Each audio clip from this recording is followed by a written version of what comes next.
Hello, everyone. Today we have with us Mr. Satyam from Bihar. He has just secured 169th rank in the UPSC examination. Let's listen what he has to say to all the aspirants out there. Satyam. Uh, Perseverance and smart work, not the hard work, smart work. Perseverance and smart work have been two ways to achieve the goal in this exam. Uh, Try to have the right set of guidance, which can be through different institutes. If you have seniors, they help you in particular. And if you mix these two, perhaps you will achieve the result. One particular advice to working professionals separately is do not resign from your service till the time you know that you can study for the exam. Test your aptitudes. Uh, do read a few books, the books that are given for UPSC, kind of Lakshmikant or Durga Das Basu or Bipin Chandra. Do read a few of them before you decide whether you want to appear for this exam or not. Because know that only knowing the goal is not enough. You must traverse the path, the journey to achieve the goal. It's really nice. Thank you so much. Now that we've heard about your advice to aspirants, let's learn more about you. So, how does it feel, firstly, before we get into the discussion, how do you feel on clearing it? To be truthful, before we clear exam, it seems like a really a big thing. But probably after you clear it, you at least after a few days, the feeling sets in, it sinks in, and you start feeling that okay, ultimately it's just another exam, and this is a job. Yes, a highly coveted one, but ultimately it's still a job that you have to do. But that's amazing, though, that I think more than anything from what I've known about the IAS exam, it is one of the toughest exams. And more than just having the knowledge part of it, you need a lot of determination, a lot of hard work, and belief in yourself that you can do it. So it comes with a lot of character, right? So mainly, I want to kind of understand on how did this whole aspiration to be an IAS officer start? What was the origin? What was the origin? First and foremost, I'm from Bihar, and probably there Yeah, is yeah, this with all the Biharis, they somehow have this culture of civil services. And yeah. my father has always been highly interested in social service, doing one thing or another all the time. Even now, he is looking after a lot of PDS distribution and everything in the district, despite the fact that he is not holding onto any post. Okay. So that kind of was there initially. Still, I did not pursue it. I completed my BTech in civil engineering from NIT Jamshedpur and joined a job in Bangalore. There, to be truthful, I remember the date on 30th of August. That was when I was watching a movie. It's a very popular movie. Most of the people have heard it, Schindler's List. Oh, Uh, yeah. Got it. Yeah. uh, yeah, so most of the people have known this, and I had this movie for a long time in my laptop throughout my college days. But it's in black and white. In college times, you do Yeah. not feel much enthusiastic about watching a black and white movie. Uh-huh. Uh, Yeah. so I ultimately was sitting alone in my flat, and I started watching the movie. And by the time the movie ended, the last scene was so inspiring. It was like a single person can have such a big contribution. Wow. So even though I had a job which was really nice, I decided that I wanted to do something that was more than me, that could do more than what I am alone as a person. Mm. So that's when I decided to prepare for civil services. After a few months, I resigned and I came to Delhi. Wow. So when was this? Which year was this that you saw the movie in? I saw the movie in 2014, 2014 August. Yeah. Uh, Now, anyway, so 30th is coming soon. So it's been exactly 6 years since you got inspired and you've tried to, yes, I would say that.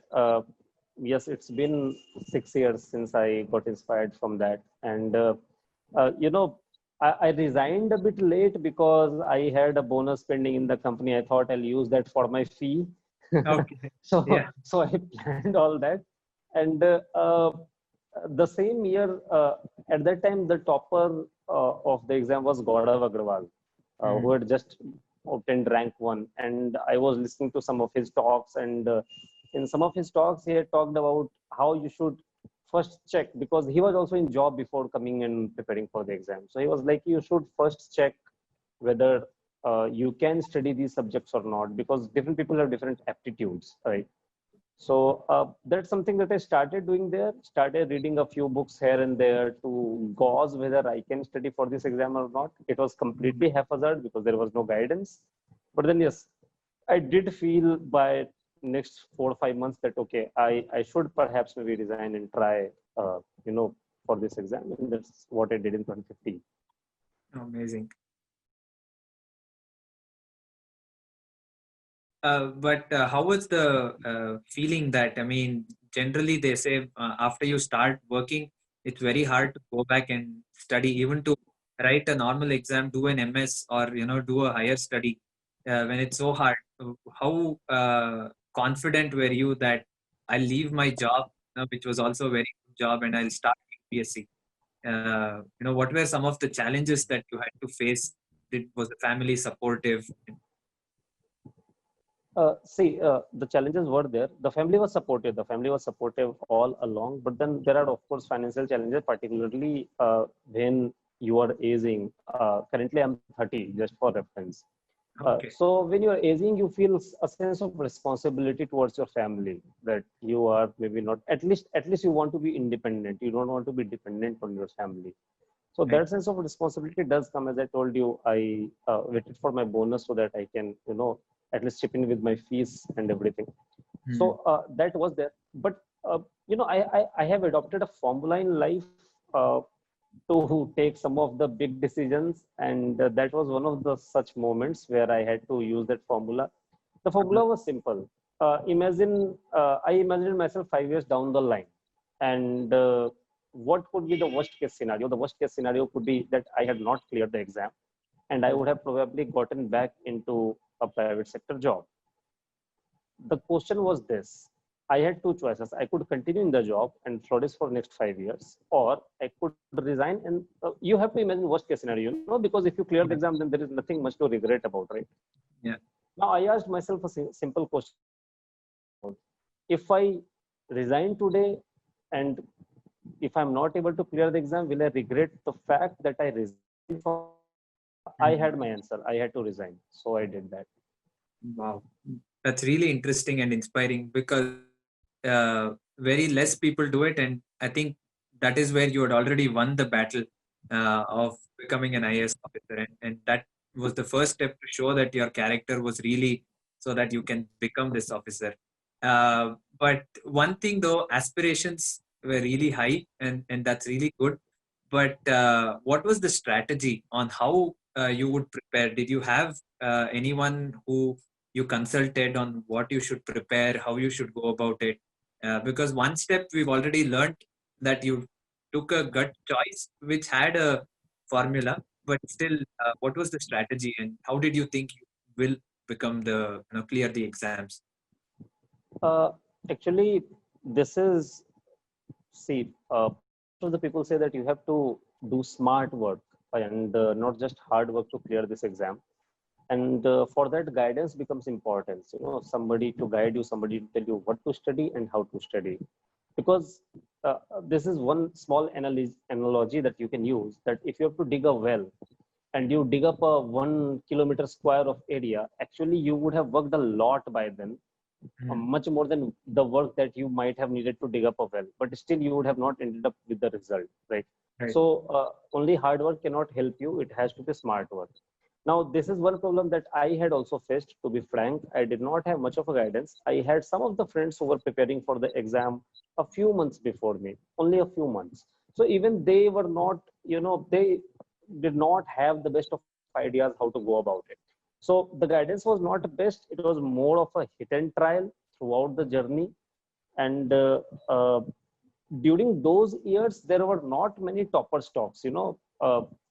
The culture of this topper stock, where the top 10 people who clear the exam come and talk about their strategies. This Right. started around 2014. So there wasn't much, data there. So because of this also, the path was kind of tortuous. But then yes, it was mostly hit and trial. Eventually, I did settle with some of my strategies, which I'll say eventually Yeah. as you talk about them. But then yes, uh, initially there was none. To be truthful, I But discovered it as I went along. is there, so I'm sure you can't give an insight of all the hacks into how you got here, but you said hit and trial. Is there anything that you wish you hadn't hit, or that any aspirants now would not do? Any tips like that to avoid people wasting time, or what shouldn't they do before we go ahead and talk more about what they should do? Yes, there are definitely things that you should do in the very beginning so that you save some of the time. So I'll tell you, I read whole Norman Law. Norman Law is the name of the author who has written the book on world history. I read the whole book twice in my first attempt itself. Okay. Now, if you analyze previous year questions, they hardly ask one question from world history, Oh, and sometimes they don't even ask questions from world history. So okay. even though you have to cover it, you have to cover the topic. It should not be a thick book as Normal Law, that too which only covers less than half of the syllabus. Hmm. So your focus there has to be on getting some material or some video tutorial which you can quickly go through and prepare your short notes, and you're done with the topic. Right. So not having the right idea actually, doubled efforts at many places. Yeah. That Sorry. was one problem. That was one mistake that I had committed. Some other mistakes here and there were like while making notes, you learn to make notes, right? First time in the first instance, I did not know how to make notes. So everything was jumbled up. You learn to make notes. So I flip-flopped between online and offline tools. Uh, if you ask me personally to recommend it, I will recommend making notes online on some software that is compatible with note making. There are two typical examples, Evernote and OneNote. I was using Evernote. So Mhm. it's better because you can edit things. There are things that change, Mhm. you will have to edit them. You will have to change data. You will have to change many things as time passes. In fact, you will learn things more, and you will know that what you knew previously is not something that's perfect. You need to modify it and make it something else. So it's Right. way easier for making online notes rather than offline notes. So these Mm. are some of the things that I would say one must do. There are just two sources that one must rely on all the time while preparing for this exam. One is UPSC syllabus, and the second is previous year questions. Okay. This is another mistake that I'm highlighting, and that's because we as students and we as candidates, we follow what coaching institutes generally ask. Now, I'm not saying that they are doing it with bad intention or anything. I'm nobody to comment on that part. What I'm basically trying to say is that we should prepare for UPSC exam and not for any coaching question paper. That at times distorts the vision.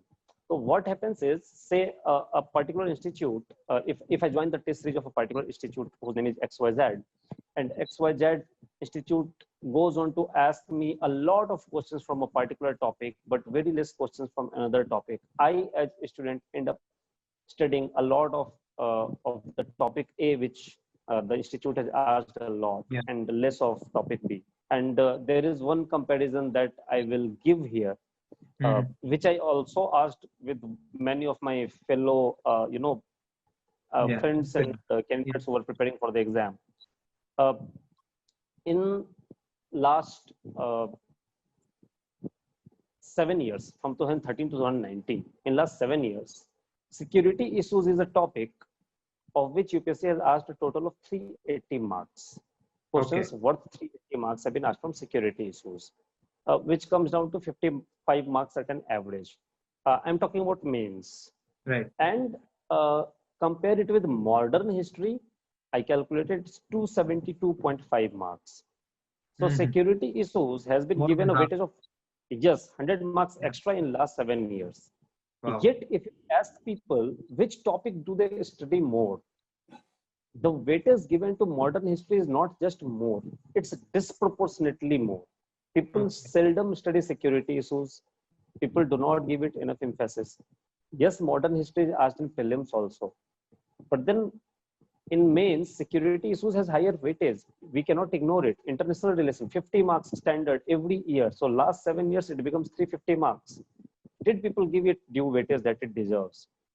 That is one distortion that people must correct.